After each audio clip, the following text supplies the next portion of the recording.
Salut à tous, je vais faire une mise à jour sur la decklist Ninja. Comme vous pouvez voir, j'ai changé la plupart des cartes. J'ai aussi gardé seulement le terrain et la carte piège continue parmi les nouvelles cartes qui sont sorties. Et aussi la link en fait. Et l'extra deck a complètement changé aussi. Donc je voulais aujourd'hui vous montrer d'abord la decklist, ensuite quelques replays. Alors je vais peut-être attaquer tout de suite avec la decklist. J'ai gardé Shogun parce qu'il nous permet de spé 2 fois depuis le cimetière une fois qu'il est sur le terrain en position d'attaque. J'ai ajouté Dragon Blanc Ninja. Je suis pas sûr de le garder à 2 parce qu'il est assez facile à invoquer spécialement. Mais pour l'instant je l'ai gardé à 2 seulement pour avoir 2 cibles pour donc mes 2 cartes pièges Ninjitsu Art of Super Transformation. Désolé, j'ai pas les noms en français, donc je vais faire ce que je peux avec les noms en anglais. J'ai ajouté 2 fois la pendule qui se spé depuis la main en ayant seulement dans la main une carte Ninjitsu Art. Hanzo, je l'ai gardé à 3, il est vraiment essentiel dans ce deck. J'ai ajouté Prêtre Invocateur, il est très intéressant parce qu'il nous permet de jouer avec les magies mortes dans la main. Comme on joue beaucoup de cartes équipement, parfois on se retrouve avec des cartes dans la main qui nous servent à rien du tout. 2 des cartes équipement qu'on joue ont des effets lorsqu'elles sont dans le cimetière, donc on peut faire des jeux entre elles et Prêtre Invocateur. J'ai gardé à 3 Golden Ninja qui se joue donc avec les cartes pièges qu'on a dans le deck. Donc là encore une fois, si on a des cartes pièges mortes dans la main, on va utiliser Golden Ninja. Ash Blossom à 2, évidemment. Runanock Bird aussi, très important à jouer comme trap. J'ai ajouté Twilight Ninja Kagen. Je l'ai seulement à 1, il se joue pour faire des invocations pendules avec Jogen. Et aussi pour son effet qui ajoute 1000 points d'attaque à un monstre ninja sur notre terrain, ça nous permet de passer des monstres qui ont beaucoup de points d'attaque. Pour les staples, j'ai gardé Raigeki, Renfort de l'armée, Soul Charge, Monster Reborn, voilà, c'est des cartes qu'on va pas s'en passer. En ce qui concerne l'engine bambou, on va avoir 3 fois la carte qui nous permet de piocher 2 cartes lorsqu'on a une carte bambou posée sur le terrain. On va jouer 2 fois Broken Bamboo Sword et Cursed Bamboo Sword. On va aussi jouer pour les équipements 2 fois Phoenix Blade, donc qui s'ajoute du cimetière à la main en bannissant de monstres type carry dans le cimetière. Donc ça nous permet de faire des combos avec Prêtre Invocateur comme je disais tout à l'heure. J'ai gardé une fois Moon Mirror Shield, parce que cette carte, une fois qu'elle est envoyée au cimetière, on peut la remettre dans le deck, donc ça nous permet de maintenir de quoi faire l'effet d'Isolde. Je vais jouer 3 fois le terrain, que au début je trouvais pas très intéressant, après j'ai un peu regardé comment le jouer et j'ai vu qu'en fait il est vraiment très puissant. Je vous montrerai après plus en détail dans le replay. Pour les pièges continus, j'ai gardé Super Transformation et la nouvelle Mirage Transformation. Mirage Transformation est une carte très forte contre les decks qui utilisent beaucoup le cimetière. Cette carte va avoir un effet proche de celui de Appelé de la Tombe, où quand un adversaire veut invoquer un monstre de son cimetière, avec Appelé de la Tombe, on va bannir le monstre. Avec Mirage Transformation, on va invoquer le monstre sur notre terrain. Et ce monstre sera un monstre de type ninja à l'invocation, donc on va pouvoir s'en servir pour faire nos combos avec la Link par exemple. En ce qui concerne l'extra deck, notre carte la plus importante, ça va être donc notre Link Ninja. Il permet de set depuis le deck une carte Ninjitsu Art. Très importante aussi va être Isolde. Ensuite, troisième carte la plus importante, ça va être Saryuja. Il se joue juste après Isolde et très facile à sortir avec ce deck comme vous verrez.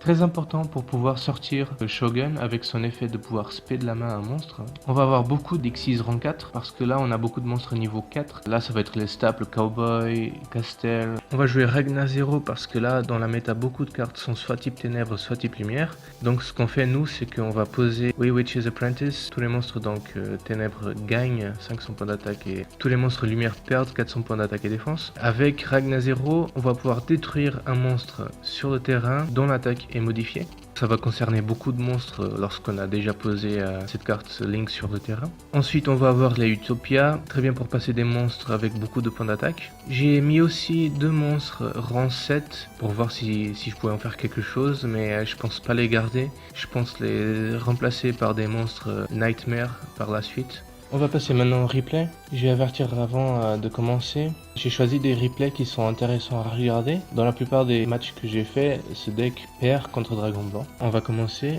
Alors, je vais faire play. Donc là, je commence avec Prêtre Invocateur. Je vais l'activer tout de suite parce que j'ai des cartes magie équipement dans la main qui me servent à rien. Là, j'active l'effet. Je spé du deck toujours en premier. Upstart Golden Ninja lorsque j'ai en main une carte piège.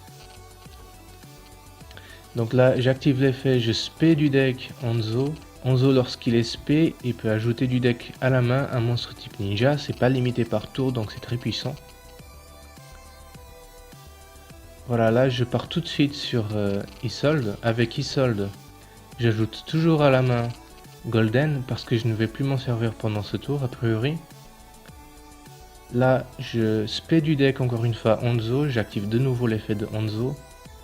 Avec Hanzo je cherche aussi vite que possible après avoir fait Isolde Shogun. Une fois que j'ai fait tout ça, j'invoque tout de suite Saruja Skuldred avec les cartes que j'ai sur le terrain. Avec Saruja Skuldred, je vais invoquer Shogun depuis la main et je vais activer tout de suite son effet. Je spé deux fois mes deux Hanzo.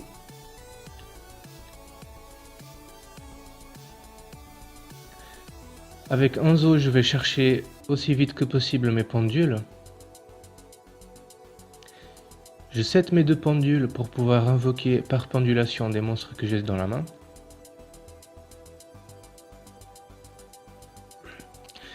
J'essaie de garder le plus longtemps possible sur le terrain Shogun parce que tous les tours il me permet de spé deux fois depuis le cimetière. Là je vais partir sur Wee Witch.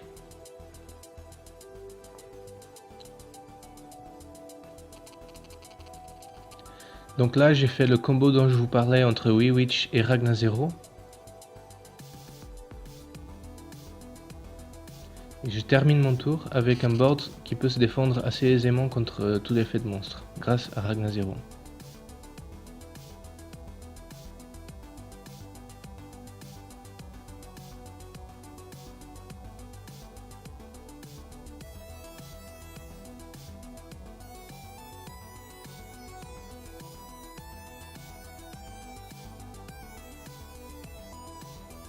Donc là avec Dragon Blanc j'aurais pu partir avec une X6 rang 8 mais je l'ai pas fait parce que évidemment Ragna Zero l'aurait détruit presque tout de suite. Si j'étais parti avec Titanesque Galactique, Ragna Zero l'aurait détruit dès qu'il aurait activé son effet. Parce qu'il est type lumière aussi et qu'il est donc affecté par Wee Witch. Donc ce qui ne m'a laissé aucun choix que de détruire d'abord Wee Witch avec une attaque.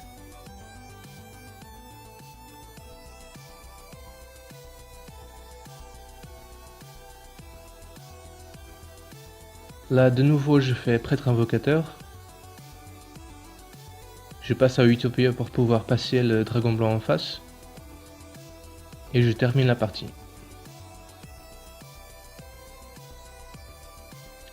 Donc voilà un exemple d'un board, maintenant je vais vous montrer les autres replays, je ne ferai pas de commentaires. Là sur ce replay j'ai passé sur tous les combos intéressants de ce deck, donc je vais vous laisser regarder juste sans commentaire les 7 autres matchs. Si vous trouvez des erreurs, des misplays ou des choses à améliorer, n'hésitez pas à laisser un commentaire. Je suis toujours en train de construire le deck, donc d'autres avis sont toujours très bienvenus.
J'espère que vous aurez apprécié cette vidéo. Encore une fois, n'hésitez pas à laisser des commentaires sur comment améliorer ce deck. Ils seront très bienvenus. N'oubliez pas de vous abonner et de liker pour ne pas rater les prochaines vidéos. A plus et bon duel!